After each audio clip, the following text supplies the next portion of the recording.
Songwriter, my brother-in-law Sean Ulbs of the Eiffels was able to talk to New Beat Fund over Zoom audio. I love the fact that my brother-in-law got a chance to interview these guys because I met the dudes in New Beat Fund when they first signed with Red Bull Records. I think it was 2015.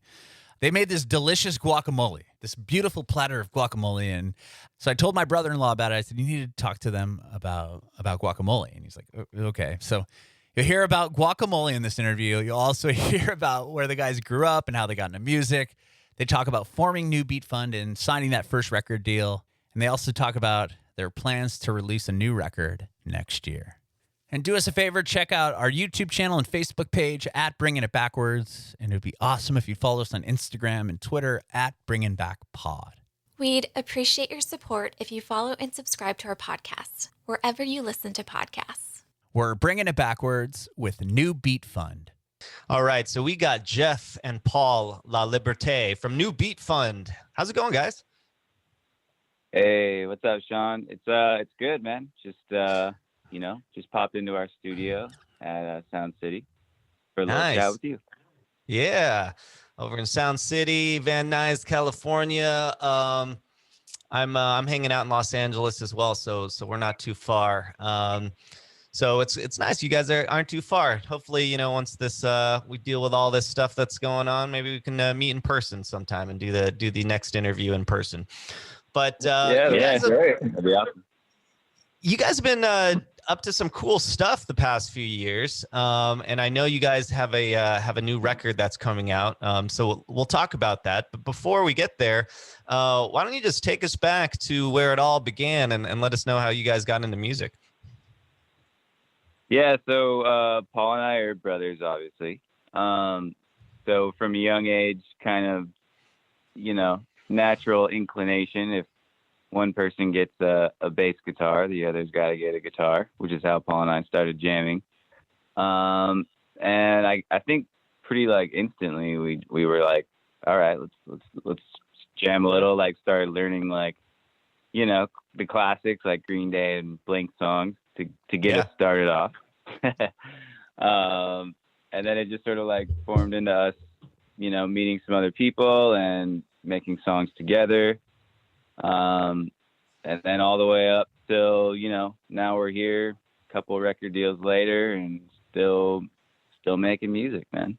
Yeah. And how old did you say you were when you started playing some of those classics like Blink and Green Day? I think I was 10 or 11. Yeah, Paul was 10 or 11 and I was about 13, 14. Okay, so you guys started pretty early. That's like 5th grade, 8th middle school area. Yeah, exactly. Right around the golden times of becoming a music lover and being obsessed with so many bands. So it was really nice. Yeah. What did one of you guys? Was it the older brother picked it up first, and then little brother was like, "Hey, I want to do that too," or were you guys? Did you both have maybe a similar influence somewhere else that you both wanted to do it kind of simultaneously? I actually started playing bass first, but he had played trombone before because he was really into ska. So nice. I picked up bass, and then he shortly picked up guitar afterwards. Yeah. Perfect. So I actually started with trombone, and then Paul picked up bass. I got braces, which made me put the trombone down. I was like, all right, this is a little difficult. And then when Paul got a bass, I got an acoustic guitar, and started jamming that way.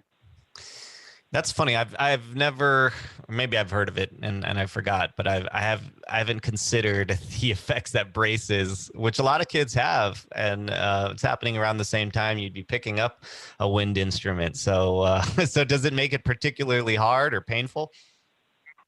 Yeah. I mean, especially with I guess trumpet or trombone, where your mouthpiece is the sounds created with that puckering thing. Yeah. Where the braces were just too invasive. Yeah. I couldn't make that thing sing anymore. Right. I mean, I shred a lip. I was shredding lips instead of faces, man. Yeah. It's hard enough to just eat with them when you're a kid. So So tell us a little bit about how you went from, playing in, just 5th grade, 8th grade, whatever it may have been, to maybe putting together something a little bit more formal. Did you guys get did you put a band together like in high school or something like that? Is that how things started? Yeah, I think we started putting together a band shortly after we started playing our instruments, which was sort of like a local band, just high school, middle school. There was a pretty good scene at the time, so we just started playing with like a bunch of local bands and sort of putting together all the music, which that led into, getting rid of people have less passion, so we sort of moved on to another band that got us like bigger levels and out throughout Hollywood, and got our first record deal, which ultimately led to New Beat Fund. And that started, I think, around like 2013. Yeah. And 2012. And then from there, we basically progressed into learning to produce our own music, along with from all the past experiences like songwriting and working with different producers. We made the move into producing our own music. And Jeff also went to Cal Arts for graphic design, so started being really hands-on with all the artwork. Pretty much took like a DIY ethos to New Beat Fund, which led into us signing with Red Bull Records ultimately, and touring the country so many times over with we toured with Blink, which was like a dream for us at the time. Yeah.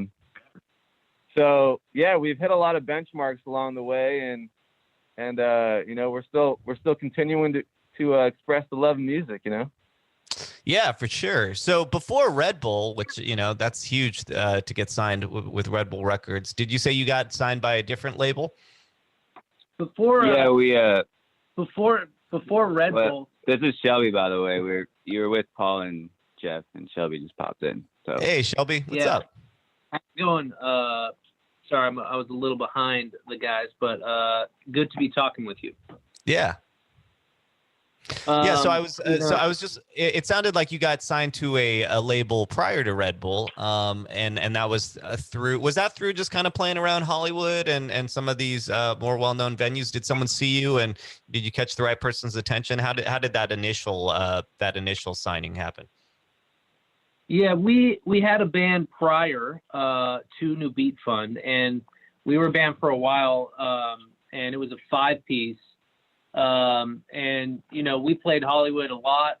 We played for many years and did multiple EPs and toured around, and eventually we found some people that were very interested in us, and we signed to Hollywood Records, which was a very educational experience, and in that process we working with so many songwriters and producers, that was kind of like our college in a way. We really worked with so many great people. We found a lot of mentors at that stage, and that are with us to this day, that are our friends and kind of mentors still. And during that period, we definitely kind of got schooled, and ultimately that band, our singer and kind of some personnel changes, it kind of fell apart, and Hollywood let us out of our deal, which led to the creation of what New Beat Fund was, which was kind of like an anti-label, kind of like a rebellion from that experience, which ironically enough led to another record deal. So we've definitely gone through the gambit of being an artist, and kind of have done a bunch of amazing things. Yeah, I think through that experience is where we really sort of found the craft and honed in on getting to work with. They took us to Nashville. We started working with bigger outside producers and songwriters, which growing up in a punk rock scene, you're sort of no, it's my music and I do it this way, and you sort of have that that kind of attitude about things. And then, so yeah, like Shelby was saying, just like we kind of learned more of the craft of production and songwriting and all those things, working with some yeah, like really cool people along the way. You know, and nowadays we apply that to our own music, but also, you know, we songwrite and produce for a bunch of other artists, and we kind of practice this skill every single day, which is actually really fun. Yeah, and so it sounds like you guys got some good, you know, you found a value in your initial deal with Hollywood records, and then you took that knowledge and applied it to doing your own thing, which caught the attention of Red Bull Records. Do you remember how that initial meeting went, or how they initially caught wind of you guys? I think they heard us on an agent friend of ours heard us on K-Rock Locals Only. I'm pretty sure he had got in touch with a good friend of ours to this day, this guy Kenny Salcedo, everyone calls him Tick, and he really liked what he had heard. He came out to a show of ours at this club called Bordner's. They used to do this free Wednesday night thing that was 18 plus. Yeah, I remember that spot. Yeah, pretty rare to find in Hollywood. Yeah. So Tick came out, saw that, and really liked what he heard. Loved the show. And then we went to Larchmont Bungalow, and I think we got some coffees, and he told us about all of his history with the Beastie Boys and Grand Royale Records, and you know, we became fast friends. Yeah, we were at that time, like, we were kind of uninterested in anything label associated. We were digging this DIY thing, and kind of coming from the label already. We were a bit anti, and then I think Tick was the reason, and Red Bull being a different type of label. I mean, that's obviously naive at the time of what that was, but Tick's background and our connection with music, I think, is what sort of drove us together, and being just big fans of Beastie Boys and Grand Royale and all that sort of scene. And, you know, so we were open to it. So Tick he was the one to discover us, and then he had just sort of come back into A&R as well. So we were like, oh yeah, this feels right. You know, like we feel like, you know, we're in good company. Yeah, it always helps when you can get along with someone and you're vibing with them as far as trust goes, and feeling like you could give something a go again. Yeah, absolutely. So you guys did your kind of debut record as New Beat Fund, and then after that you did which was Sponge Fingers, and after that you did kind of like a collaboration. Do you consider it an EP or a record? I think there was somewhere in between, because there was like 5 songs. Chillanthropy. So and you guys worked with your buds, the Driver Era and Two Friends. Tell us a little bit about that. Yeah, Chillanthropy was kind of this was like post Red Bull, and us like picking up sort of like, you know, I guess where we wanted to go musically, and then having friends like Driver Era, and just having these collaborations come upon naturally. So yeah, I mean, we just sort of picked up, and yeah, it kind of came together pretty naturally. Yeah, we've been hanging with the guys in Driver Era. Rocky and Ross are good friends of ours, and we've just been hanging out after we came back from tours, and we would just get together and jam. They had a studio at their house, so we would all go hang out there and just jam. And the song that was the collaboration with them was, which is Cool Girl, was just basically a day of us jamming. We got the song together, and was all pretty natural, just us having a good time at their house studio. And then we finished at our studio.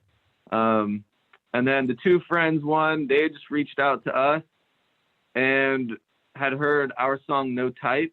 They were big fans of it and wanted to do a collaboration that was sort of a style of that song that was a little more geared towards their sound.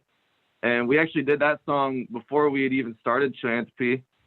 And we're glad that we had like gone back and forth, and you know, it'd been one of those songs that just bounced around for maybe a couple years.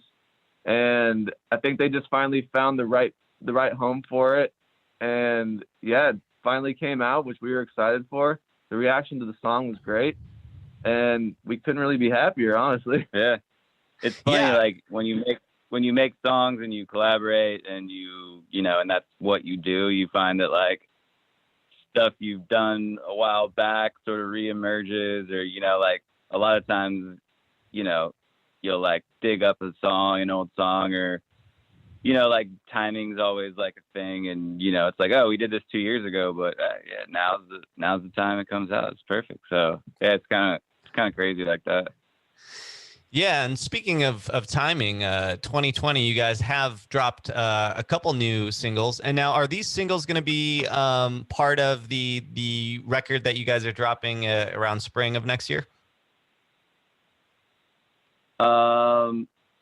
Yes. Yeah, I think Look What You've Done. We're basically we're piecing together an album right now, so it's kind of like in the making. So we don't have everything pinned down exactly, but yeah, Look What You've Done, sort of this kind of, I guess, shift in sound, like vibe, kind of like a sort of maybe palette cleanse for, you know, people who've known us from the past, and trying to like sort of point in a new direction with this first drop. Obviously it's been a tumultuous year, so we're kind of looking forward to next year dropping more of the singles and more music. Yeah. Look what you've done. You guys just dropped that one, and yeah, it does have a little bit of a different vibe than some of your other stuff. But it's a cool song, so I like that. I like the description of a palate cleanse. And I think we're all looking forward to switching the vibe in 2021 a little bit. Absolutely. I think we can all use a little bit of that. Yeah. We could all use a palate cleanse. Yeah. We need a giant palate cleanse for the earth right now. I mean, for us as artists too, like, you know, just kind of evolving, you know, like when you do it for a long time, and right now we work with a lot of other artists, and so we're learning so much, you know, and kind of just have this kind of new era and new, you know, it's nice to keep it moving, you know. We've kind of always done that, even in the body of work of like Sponge Fingers, for example. Like, it's a very diverse group of songs, and within that body there's a lot of different like areas covered and genres covered. So, you know, this is kind of a new and mature and kind of like modern version of us, you know. Sure. So I got to ask you guys, as fans of Blink-182 early on, and, you know, those were some of the first songs you were playing. How was it opening for Blink-182? Because that's an epic situation. Yeah, I mean, it was I would say it was bittersweet in the craziest of ways, because, you know, here we are, we're opening for our favorite band. You know, we're literally meeting them backstage, walking on stage, like Travis Barker sitting there just like warming up in the green room. We're about to go on in New Jersey on our first show. And as we walk on, we immediately get booed. Oh, gosh. which was like, it was one of those funny things, because I think we were sort of prepared for it at the time. But right. Is that just was that just the audience wanting the headliner to play? It was exactly that. It was like Blink fans are so diehard. I don't even think they'd been doing much touring at the time. Right. Which I guess was us was like, it was a battle for us. You know, we were like, all right, well, I guess we have to prove our worth with a good show now. So usually about like the second song in, everyone had relaxed and started enjoying the show. But, you know, going up there at first was a little terrifying. We did play to an arena, which was crazy for us too, like 10,000 people. Yeah. Which was also just a surreal moment, because we'd never really imagined playing too many shows that big at that time. You know, we were still on a pretty even trajectory as far as venue sizes, and then we're like in an arena. Like, holy. Yeah. It was definitely like the arena show, I remember just sound checking where like everything is dry, and then they like, you know, they volume up the house, and we're just like, get that feeling. You're like, Nice. holy shit, that's amazing. Yeah. So I mean, it was like Paul said, I guess bittersweet, or just like it kind of taught us that the thick skin, and like kind of prepared us for like pretty much any scenario. Yeah. You know, because we're playing these packed Blink shows, and all they really want to see is Blink, and everybody's there early, and then, you know, like it and also there's like a level too of just like kind of that punk vibe where if you throw it back at the audience and have some fun with it, then you like gain respect. So Sure. you know, we actually made tons of fans from it, and you know, we got to watch Blink every night. So while Tom was still in the band. Yeah. And I think that was the dopest part. Yeah. Yeah, it reminds me of I don't know if you guys have seen that movie, The Runaways, based on the band The Runaways, but they had their manager Kim Fowley kind of training them to like hit beer bottles and everything with their guitars. He's like, because you guys are gonna, you know, people are gonna test you when you first get out there, and yeah, I mean, Blink kind of has that.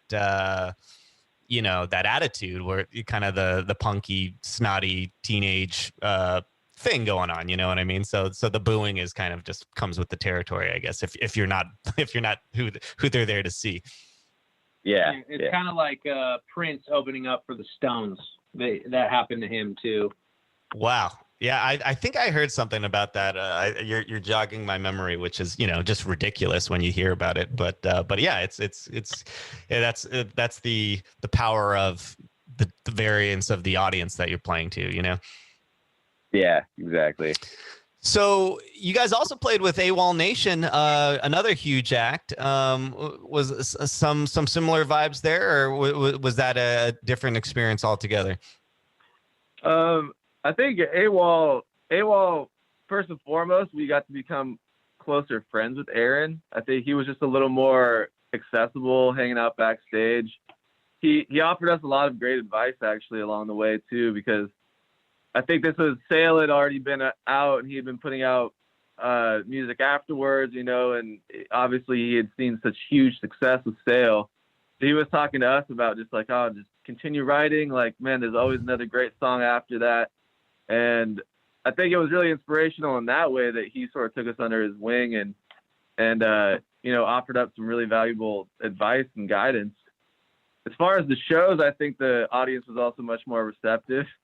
Off the bat, I don't think they were as you know, so there and involved into like 20 years of legacy history.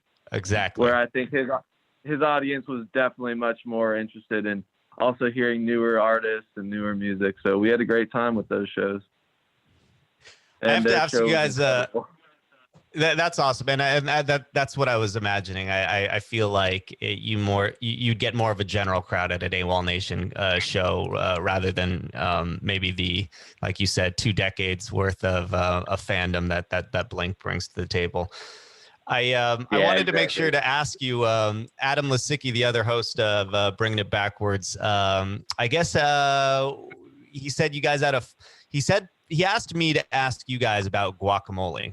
And I have no idea why, but he said you guys are into Guacamole, and he was a DJ at 91X here in San Diego, and he said you guys made Guacamole at 91X. So tell me about Guacamole, guys. I remember this. Dude, we're California natives here, and we're a fan of just the avocado in general. Yeah. Big fans, you know.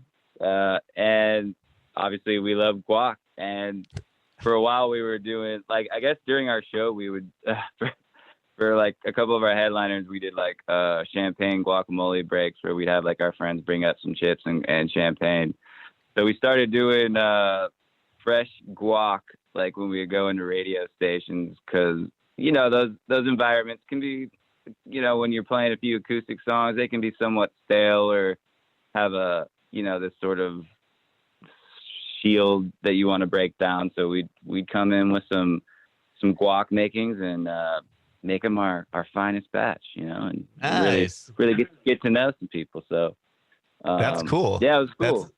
I'm a huge guac fan myself, avocado fan. There's a time when I was eating an avocado every day, and I still eat them, all the time. But so it's kind of like an icebreaker that you guys use when you roll into places. Yeah, it's like breaking bread with people, I mean, like you all huddle around the dip, everybody gets to get close and talk and kind of hang. Also, he's maybe leaving out the fact that we had champagne. Yeah, I didn't hear about the champagne.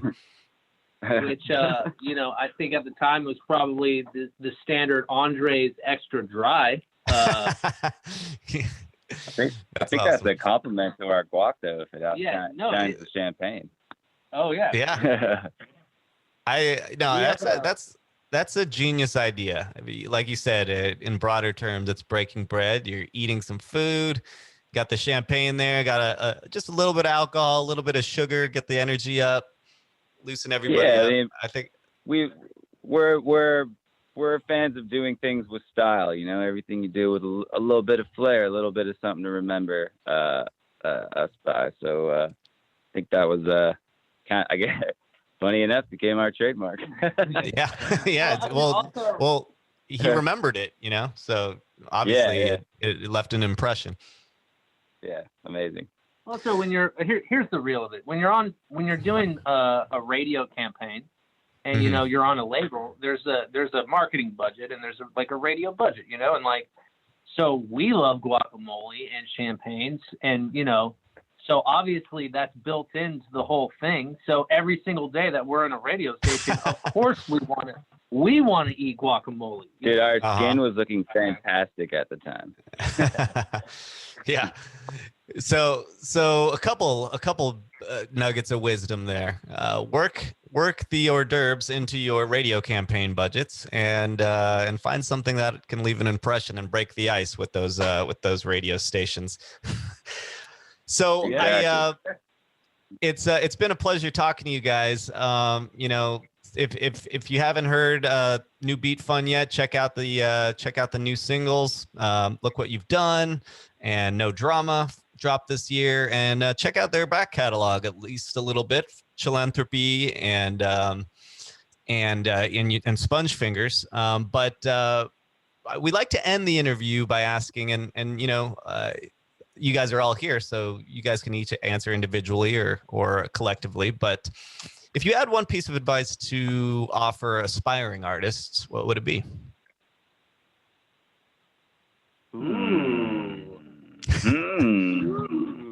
I mean, we gave away two great things today. Yeah. Okay. Yeah, the guacamole one. That's a big trick of the trade there. That's one piece of advice for aspiring artists. Guacamole. Yeah. I'm gonna say, you know what? Just on that note, just think of how you can make a lasting impression really quick. If you're in the process of if you already have your music made, and say you're doing something like a radio interview, I think having like a personal touch or something to set you apart that also gives you a taste of your identity really quickly and leaving a lasting impression. I think that's really important. Yeah. I think that's great. I'm going to say that I think just remembering why it is you started, why you even got into music. I think that there's like an initial spark, and if you can hang on to that and remember that, everything else is just noise, and just staying true to your course and like finding your voice and sticking with that, like that initial spark is, I think, very important. Yeah.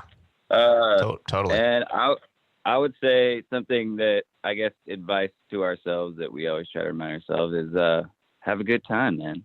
I feel like it's so easy to take things so serious, and once you get into the business, and then once dollar signs are involved, it's really easy to lose yourself, get sort of overly self-conscious, and just forget to have a good time. So music is fun. That's the reason we all got into it and love it. So I would say just remember, have fun, kids. Love it. I love the varying perspectives there, because they're all true and they're all useful.